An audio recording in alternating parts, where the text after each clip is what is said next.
अस्सलाम वालेकुम, नमस्कार। मैं हूं आरिफ हाशमी, आप देख रहे हैं निर्भय नगरी।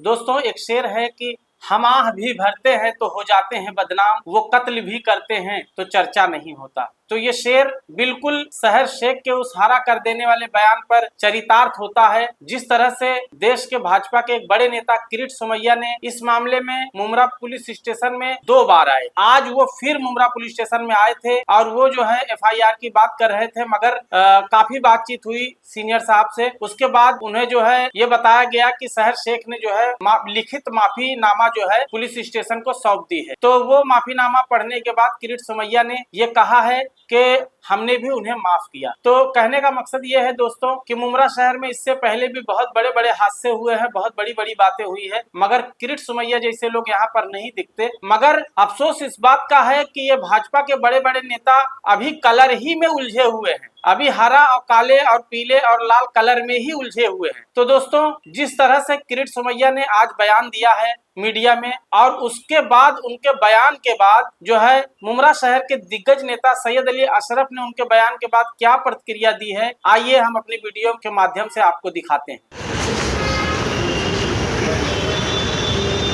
AIMIM की शहर शेख, उन्होंने जिस प्रकार से हिंदू को वार्निंग देने वाला भड़काऊ भाषण किया था कि हम पूरे मुमरा को हरा बना देंगे यानी मुस्लिम बना देंगे। आज गए 20 साल में 80% मुमरा मुस्लिम लोगों के कब्जे में चला गया, कट्टरपंथी। हमारी शिकायत के बाद में पुलिस ने 2 बार शहर को पुलिस स्टेशन बुलाया और अब शहर ने माफ़ीनामा लिख के दिया है, जिसमें उसने स्पष्ट लिखा है कि मेरे भाषण के कारण कुछ लोगों की भावना को दुख पहुंचा है, मैं माफ़ी मांगती हूँ। शहर 22 साल की है, नौजवान है, इसलिए हमने भी माफ़ीनामा का स्वीकार किया है।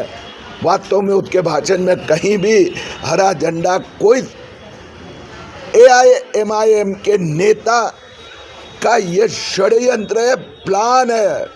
मालेगांव को हरा किया, मानकुट को हरा किया, मुमरा हरा होने पर है और अब मुंबई की बारी है इस प्रकार की, जो उनकी प्रवृत्ति को देवेंद्र फडणवीस सरकार चलने नहीं देंगे। सर एक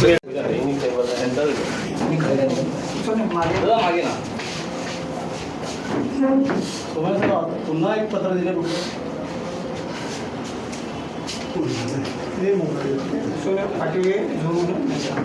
चलो, थैंक यू।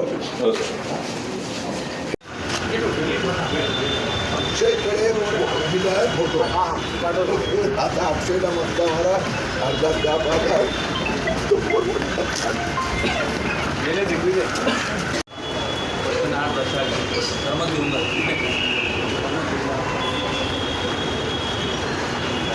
तो भाई साहब, MIM से जो चुनकर आई हैं शहर यूनुस शेख ने जो अभी वक्तव्य जाहिर किया था, जो उन्होंने हरा करने वाले बयान पर जो हड़कंप मचा है पूरे देश भर में, इस मामले को कैसे देखते हैं आप?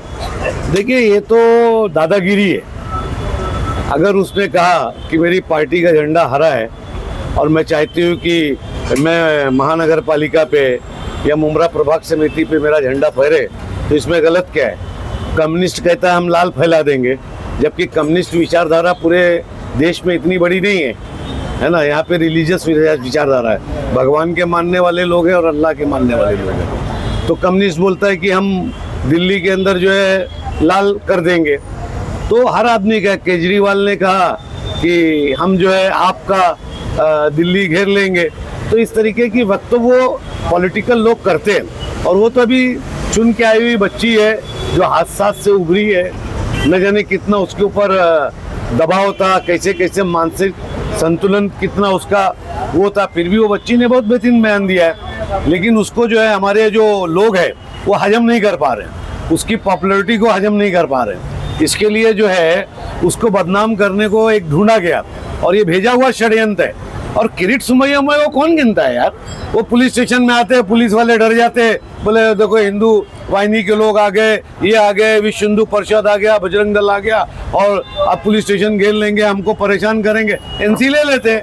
भाई साहब, इसी मुमरा के अंदर जो भी हिंदू के फेस्टिवल हैं, चाहे कोई भी फेस्टिवल हो, गंगा जमुनी तहजीब दोनों आपस में जो मुसलमान समुदाय या हिंदू समुदाय है दोनों मिलके अच्छे खासे मनाते हैं। और ये पकड़ ली 92 के बाद एक भी मुमरा के अंदर हिंदू मुस्लिम का फसाद नहीं हुआ, कहीं ना कहीं ये माहौल खराब करने की कोशिश नहीं। देखिए ये तो हमारे शहर की खूबसूरती है कि मैं सारे त्योहारों में हिंदू भाइयों के जाता हूँ।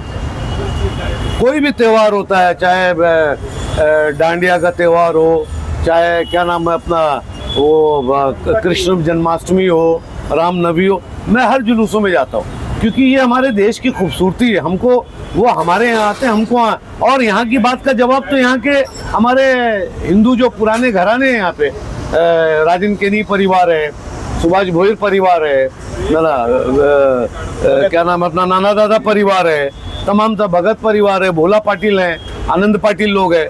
तो इस तरीके से यहाँ पे जो पुरानी समाज के लोग हैं, पुराने हिंदू जिन्होंने इस शहर को बनाया बसाया ना, वो इसका जवाब देते हैं।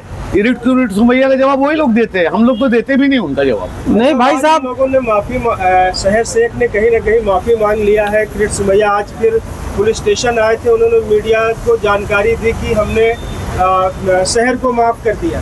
देखो दहशत फैला के, डरा के, धमका के, यही तो चल रहा है ना देश के अंदर। देश में क्या चल रहा है, एक माइनॉरिटी तबका है उसको मारो पीटो, डंडे से मारो, बुरखा निकालो, बुरखा नोचो और उसके बाद बोलो माफी मांगो। अरे भाई 20-20 लोग एक आदमी को मारते बोले माफी मांगो, मांग रहा है, दलित मांग रहा है माफी, क्या करे, वो जाता है बैल की खाल निकालने, उसको गाय का बोल के उसको मारते, नंगा कर देते। तो ये उनकी दहशत की वजह से वो माफी मांगी होगी और वो सही मानों में तो अपने बयान पे उसको कायम रहना चाहिए।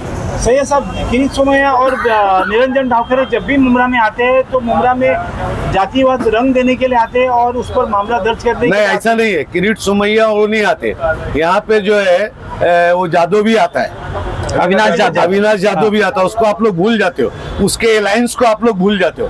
अलायंस को याद करो ना, अगर घड़ी बीजेपी के साथ थी तो मनसे के अध्यक्ष और ये जादव मेरा वो किसके साथ थे, सवाल उठाओ ना। शहर में विकास कार्य के लिए नहीं आते, सिर्फ जातिवाद रंग देने। तो ये लोग इसीलिए आएंगे, ये लोग इसीलिए आते शहर में। माइनॉरिटीज की बड़ी आबादी है ना, यहाँ पे आएंगे तो कुछ इनको मिलेगा, है ना। देखिए वो टोटल फेल हो चुके।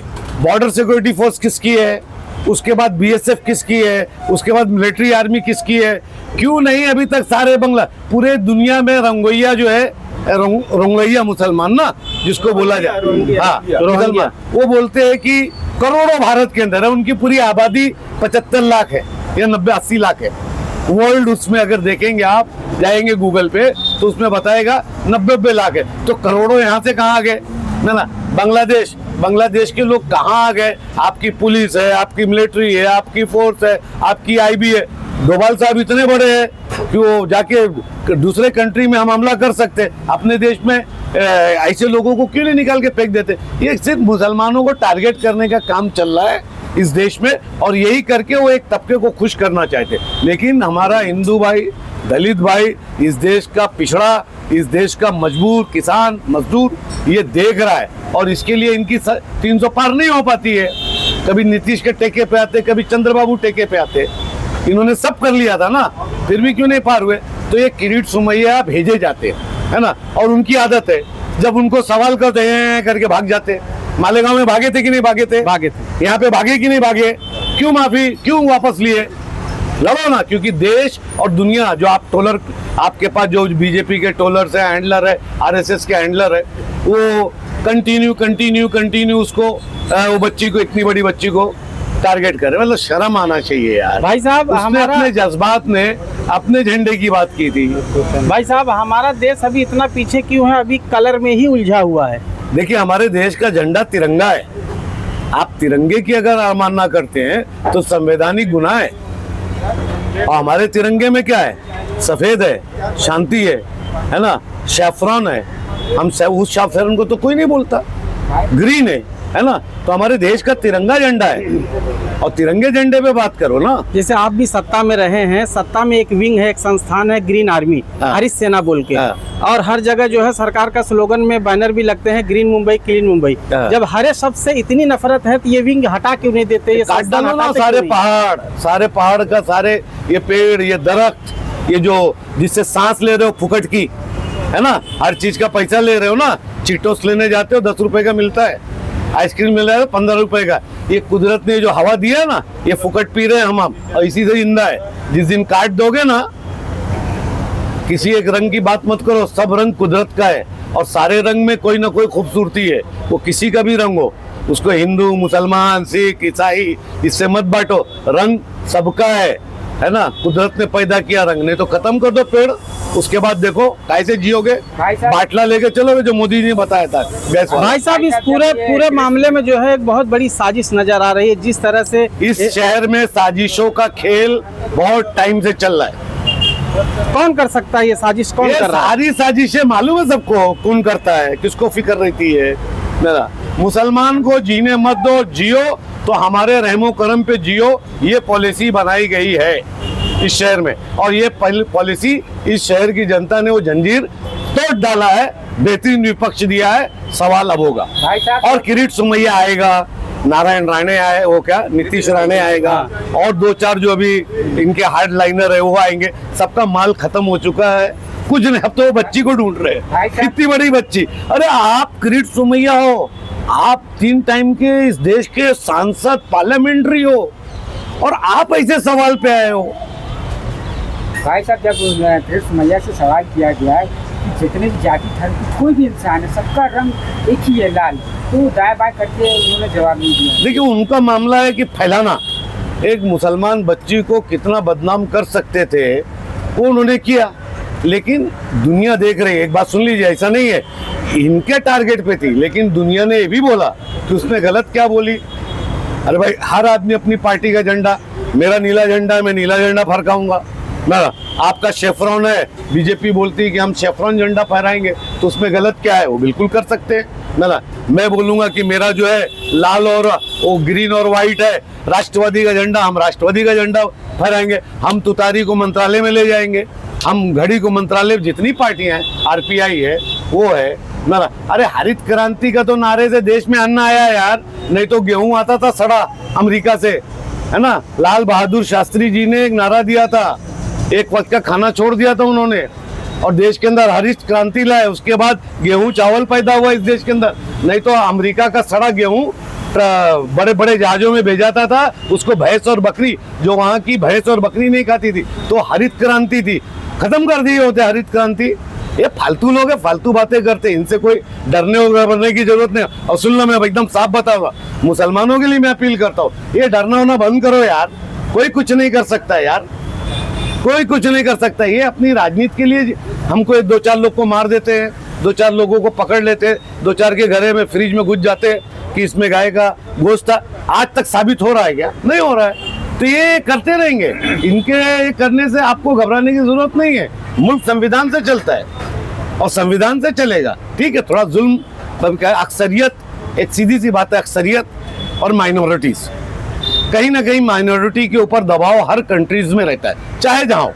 पाकिस्तान में हमारे हिंदू भाई हैं, वहाँ पे कहीं ना कहीं हमारे हिंदू भाई को दबाया जाता है। बांग्लादेश के देखिए आप क्या आया, तो बांग्लादेश में भी दबा। तो जहाँ माइनॉरिटीज और मेजोरिटीज रहती है वहाँ पे होता है। पंजाब में ले लीजिए, पाकिस्तान के सिंध पंजाब में ले लीजिए कि पंजाबी लॉबी इतनी हावी है कि वहाँ के मुसलमान को ही मारती हो। तो ये तो इंसानी फतूर है, और जो इंसान होगा वो किसी को मारने की बात नहीं करेगा। सर, ये भी कहा जाता है कि